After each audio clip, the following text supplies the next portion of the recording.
Hello everyone, welcome to this session जहां पे आज हम डिस्कस करने वाले हैं वेज ऑफ ऑब्टेनिंग फाइनेंस। किस तरह से हम फाइनेंस रेज कर सकते हैं। देखो, कोई भी बिजनेस पैसे के बिना नहीं चलता, तो हमें चाहिए होता है fund to run the business. अब फंड रेज करने के दो तरीके होते हैं मैम। या तो आप डेट फाइनेंस रेज कर लो या फिर आप इक्विटी फाइनेंस रेज कर लो, और वही हमारा आज टॉपिक ऑफ डिस्कशन है। Welcome to our capsule series. And ये जो सेशन है यहाँ पे हम डिस्कस करने वाले हैं डेट वर्सेस इक्विटी फाइनेंस, दोनों के क्या बेनिफिट्स होने वाले हैं वो हम यहाँ पे देखेंगे और डिसाइड करेंगे कि कौन से तरीके से हमें फंड रेज करने चाहिए। देखो, कैपिटल की जरूरत हर बिजनेस को होती है। When an organisation requires additional funding to grow, expand और इन्वेस्ट इन न्यू प्रोजेक्ट्स, अगर हमें एक्सपांशन करना है, कोई नया प्रोजेक्ट शुरू करना है, it can raise finance from external sources. External sources का मतलब बाहर वालों से पैसे लेकर आना। अब एक्सटर्नल सोर्सेस के तरीके हैं दो। The two main types of external finance are debt and equity. Each option has its own set of advantages, and the treasury and finance function plays a crucial role in evaluating which source of finance best suits the needs and circumstances of the business. तो ये तो है एक basic चीज कि भाई कौन सा तरीका अपनाना चाहिए।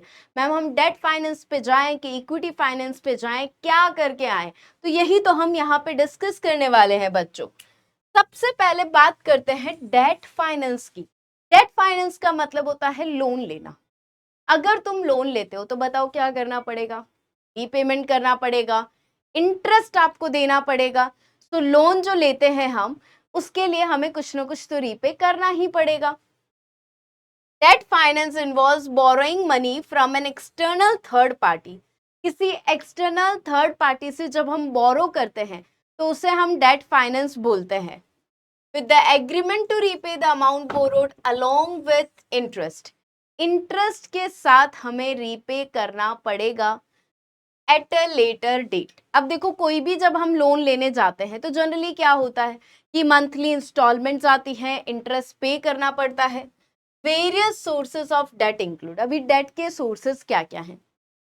Bank loan and overdraft. आप बैंक के पास जा रहे हैं, आप लोन ले रहे हैं, या फिर ओवरड्राफ्ट। ओवरड्राफ्ट का मतलब होता है एक स्पेसिफिक लिमिट के बियॉन्ड जब आप बोरो करते हैं तो that is overdraft. Selling bonds और सेलिंग डिबेंचर्स, ये ऐसे फाइनेंशियल इंस्ट्रूमेंट्स होते हैं जिनको बेचकर कंपनी पैसा ला सकती है। ऑब्वियसली इन इंस्ट्रूमेंट्स का भी पैसा हमें रिटर्न करना पड़ेगा इंटरेस्ट के साथ। अब डेट फाइनेंस की मैं बात करूं तो डेट में एक प्रॉब्लम है कि इंटरेस्ट तुमको देना ही पड़ेगा। इंटरेस्ट की रेट अलग अलग हो सकती है डिपेंडिंग कि आप बैंक लोन लेने जाते हैं, डिबेंचर्स इशू कर रहे हैं, उस पर डिपेंड करेगी। दूसरी चीज, जब हम डेट फाइनेंस लेते हैं तो क्या ऐसा पॉसिबल है कि तुमने अगर नुकसान किया है तो तुमको रीपेमेंट नहीं करना? नहीं। अगर प्रॉफिट है तो भी तुमको इंटरेस्ट और इंस्टॉलमेंट पे करना है।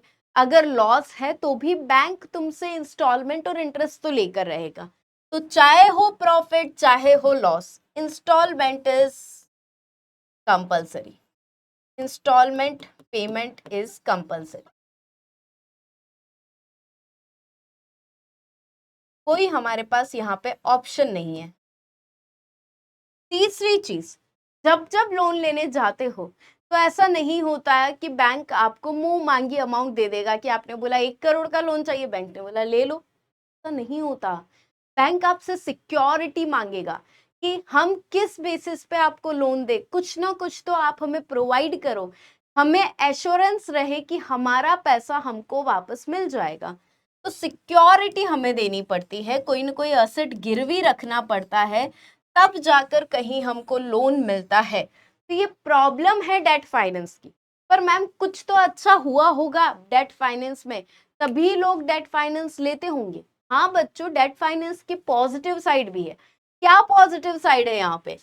अगर आप लोन लेते हैं, अगर आप लोन लेते हैं तो क्या किसी लेंडर को हमें ओनरशिप देने की पड़ती है जरूरत? The answer is no.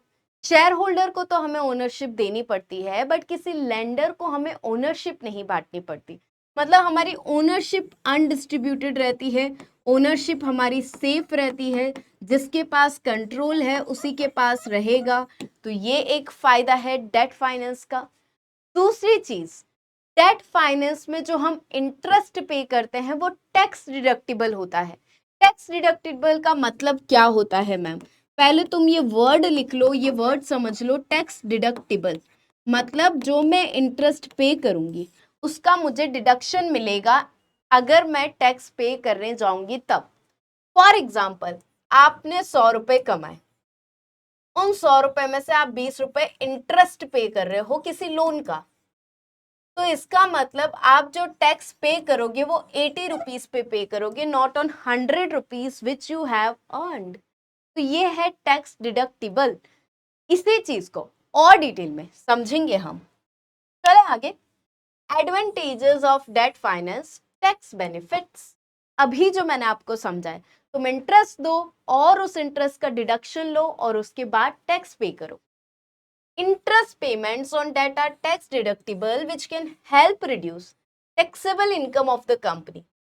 अब ये तो बात समझ आ गई कि जितना इंटरेस्ट दिया उतना हमने इनकम में से माइनस करके बाकी की अमाउंट पे टैक्स पे किया। 100 was our income, 20 was our interest and 80 was our taxable income.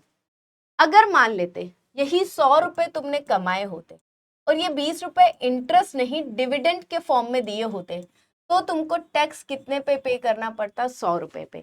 तभी मैं बता रही हूँ कि ये बेनिफिट है इक्विटी ओवर इक्विटी का नहीं, डेट का यह बेनिफिट है over the equity finance. Debt finance का ये बेनिफिट है कि टैक्स डिडक्टिबल है ये। यहीं पे ये लाइन लिखी है कि dividend payments on the other hand are not tax deductible. मतलब हम अपने पॉकेट में से 20 रुपए शेयर होल्डर्स को दे रहे हैं डिविडेंड के फॉर्म में, फिर भी हम 100 रुपए पे ही टैक्स पे कर रहे हैं, तो भाई ये तो अपना नुकसान जैसा काम है। ओनरशिप का कंट्रोल, अगर हम लोन लेकर आए तो हमारी ओनरशिप हमारी ही रहेगी, हमें किसी को देनी नहीं पड़ेगी। Raising debt doesn't affect the ownership structure of the business, meaning existing share holders retain the control. जो एग्जिस्टिंग होल्डर्स है उन्हीं के पास कंट्रोल रहेगा, ओनरशिप डिस्ट्रीब्यूट नहीं होगी। Cost efficiency, debt finance raise करना आसान होता है as compare to equity finance, क्योंकि डेट फाइनेंस में हम सिक्योरिटी दे रहे हैं, डेली जो फिक्स कंसिस्टेंसी है, डेली तो नहीं मंथली बेसिस पे इंटरेस्ट पे करना रहता है, तो डेट को रेज करना कॉस्ट इफेक्टिव है as compare to equity finance. Debt is often cheaper to service than equity as it is usually secured against companies assets. क्योंकि डेट फाइनेंस में हम क्या कर रहे हैं, असेट्स को गिरवी रख रहे हैं, असेट्स की सिक्योरिटी दे रहे हैं, and takes priority over equity in case of liquidation. एक और चीज समझनी है, लिक्विडेशन मतलब कंपनी पहुंच चुकी है दी एंड पे, खत्म हो रही है। अब कंपनी खत्म होती है ना, तब बच्चों असेट्स को बेचा जाता है, असेट्स को हम सेल करेंगे, ठीक है। असेट्स बेचने के बाद लायबिलिटीज को पे किया जाएगा। अब लायबिलिटीज में आपकी क्या क्या लायबिलिटीज होती है? लायबिलिटीज अगर हम देखें तो लोन होते हैं, फिर शेयर कैपिटल होती है। तो पहले किसको पैसा मिलेगा? तो पहले तो लोन वालों को रीपेमेंट मिलेगा, मतलब डेट फाइनेंस पहले रीपे होता है। डेट फाइनेंस वालों को सिक्योरिटी भी मिल रही है, उनको मंथली इंटरेस्ट भी मिल रहा है। इसका मतलब यहाँ पे रिस्क जो फैक्टर है वो लेंडर के लिए कम है, तो इसको रेज करना आसान है as compare to equity finance. This makes it less risky for the lenders and can result in lower interest rates. समझे क्या बच्चों एडवांटेजेस क्या क्या है? टैक्स डिडक्टिबल है डेट फाइनेंस, ओनरशिप अपनी अपने पास रहेगी और डेट को रेज करना आसान है क्योंकि लेंडर्स के मन में तसल्ली है, एश्योरेंस है। तो let us have a look at the debt finance. Debt finance मतलब लोन लेना एक तरह से, इसके फायदे भी हैं नुकसान भी हैं। बेनिफिट्स जो अभी अभी हमने पढ़े, भाई इंटरेस्ट जो है वो टैक्स डिडक्टिबल होता है जबकि डिविडेंड टैक्स डिडक्टिबल नहीं होता, ठीक है बच्चों। Second is ownership remains intact, ownership as it is रहेगी, हमें किसी को बांटनी नहीं पड़ेगी।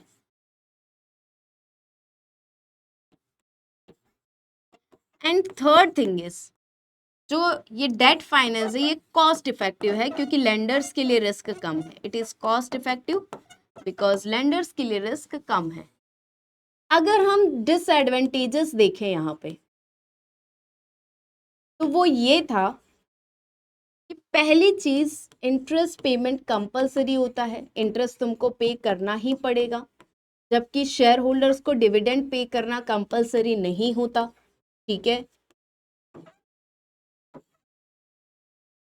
अगर हम नेक्स्ट देखें तो सिक्योरिटी देनी पड़ेगी, security is to be given, तभी हमको फाइनेंस मिलेगा। तो ये नुकसान है डेट फाइनेंस के। बेनिफिट्स एंड डिसएडवांटेजेस दोनों ही हमने देख लिए। तो अब मुझे ऐसा लगता है कि जब हमें एश्योरेंस हो, जब हमें पता हो कि हाँ हम अच्छा खासा पैसा कमा लेंगे और इंटरेस्ट और इंस्टॉलमेंट पे कर पाएंगे, तभी हमें डेट फाइनेंस की तरफ जाना चाहिए। अगर रिस्क बहुत ज्यादा है और अगर डाउटफुल लग रहा है कि इतना इनकम नहीं होगा, तो डेट फाइनेंस नहीं चूज करना चाहिए हमको उस पर्टिकुलर सिचुएशन में। अब आते हैं बच्चों इक्विटी फाइनेंस। इक्विटी फाइनेंस का मतलब है शेयर्स बेचो पैसे लाओ, दैट इज इक्विटी फाइनेंस। अब इक्विटी फाइनेंस के जो बेनिफिट्स है, जो डिसएडवांटेज है, ऑब्वियसली डेट से एकदम ऑपोजिट है, समझाती हूँ। जैसे इसमें बेनिफिट था interest is tax deductible, equity finance में मैं तुम्हें बोलने वाली हूँ डिविडेंड पे कोई टैक्स डिडक्शन नहीं मिलता, ओनरशिप यहाँ पे एज इट इज रहती है। बट ऑब्वियसली अगर आप शेयर्स बेचोगे तो शेयर होल्डर्स को हक देना पड़ेगा, ओनरशिप देनी पड़ेगी, मतलब आपकी ओनरशिप डाइल्यूट हो रही है वहां पे। कॉस्ट इफेक्टिव इक्विटी फाइनेंस नहीं है कि वहां पे रिस्क फैक्टर ज्यादा है शेयर होल्डर्स के लिए। डिसएडवांटेजेस जो इसके हैं वो वहां पे फायदे हैं। इंटरेस्ट पे करना कंपलसरी था अगर तुम लोन लेते हो, पर अगर इक्विटी फाइनेंस की मैं बात करूं तो प्रॉफिट है तो डिविडेंड देंगे, प्रॉफिट नहीं है तो no dividend. Second one is, हमें गिरवी रखने पड़ते हैं असेट अगर लोन लेना है तो। इक्विटी फाइनेंस में कुछ भी गिरवी रखने की जरूरत नहीं है, तो एकदम आसान है। मतलब अगर हम एक चीज को अच्छे से समझ लें तो दूसरी चीज ऑटोमेटिकली हमें पता चल जाएगी। Equity finance involve selling a stake in the business to raise capital. For companies, this typically means issuing shares to new or existing shareholder. Shares हम बेच रहे हैं, किसको बेचेंगे मैम? जो ऑलरेडी हमारे शेयर होल्डर है उनको बेच सकते हैं, या फिर जो ऑलरेडी नहीं है और कोई नए शेयर होल्डर्स है तो उनको भी हम शेयर्स बेच सकते हैं। फायदा क्या है मैम अगर मैं इक्विटी फाइनेंस रेज करूं? पहला फायदा है कि भाई डिविडेंड देना मैंडेटरी नहीं है। प्रॉफिट है तो डिविडेंड है, क्योंकि डिविडेंड दिया ही प्रॉफिट से जाता है। There is no minimum level of dividends that must be paid to shareholder. क्या तुमने कभी ऐसा सुना है कि यार बैंक को आप जाकर बोल रहे हो कि देखो बैंक इस मंथ अच्छी कमाई नहीं हुई तो तुम इंटरेस्ट मत लो? ऐसा नहीं होगा, बैंक आपसे सारा इंटरेस्ट लेगा, जो रेट ऑफ इंटरेस्ट है उसी रेट से लेगा। पर शेयर होल्डर्स को हम बोल सकते हैं कि dear share holders, this year हमने अच्छा प्रॉफिट नहीं किया तो हम डिविडेंड नहीं दे पाएंगे, नेक्स्ट ईयर जब अच्छे प्रॉफिट्स होंगे we will distribute more dividend. और शेयर होल्डर्स को माननी पड़ेगी बात। No collateral is required. Collateral का मतलब होता है बच्चों सिक्योरिटी। अगर तुम इक्विटी फाइनेंस रेज कर रहे हो तो किसी तरह के एसेट को गिरवी रखने की जरूरत नहीं है। Unlike the debt financing, equity doesn't require the company to offer assets as security. This is particularly advantageous for businesses that do not have valuable asset to secure a loan. तो ऐसे businesses जहां पे assets ही नहीं है तो गिरवी क्या रखोगे? तो वहां पे इक्विटी फाइनेंस अच्छा है, पर जहां पे अच्छे खासे असेट्स हैं गिरवी रखने के लिए तो वहां पे debt finance can be a good option. ये तो है इसके फायदे। नुकसान क्या है इक्विटी फाइनेंस का? अगर हम डिसएडवांटेजेस देखें तो क्या था, आपकी ओनरशिप डाइल्यूट होगी, ओनरशिप डाइल्यूट हो जाती है यहाँ पे, और ये थोड़ा कॉस्टली होगा as compare to debt finance. ठीक है, हमें कौन सा फाइनेंस चूज करना चाहिए? देखो एक मैंने आपको ऑलरेडी हिंट दे दिया था कि अगर आपका जो प्रोजेक्ट है वो रिस्की है और आपके लिए कोई एश्योरेंस नहीं है कि आपकी अच्छी खासी इनकम हो जाएगी, तो डेट फाइनेंस पे मत जाओ, क्योंकि वहां पे पेमेंट की कंपल्शन है।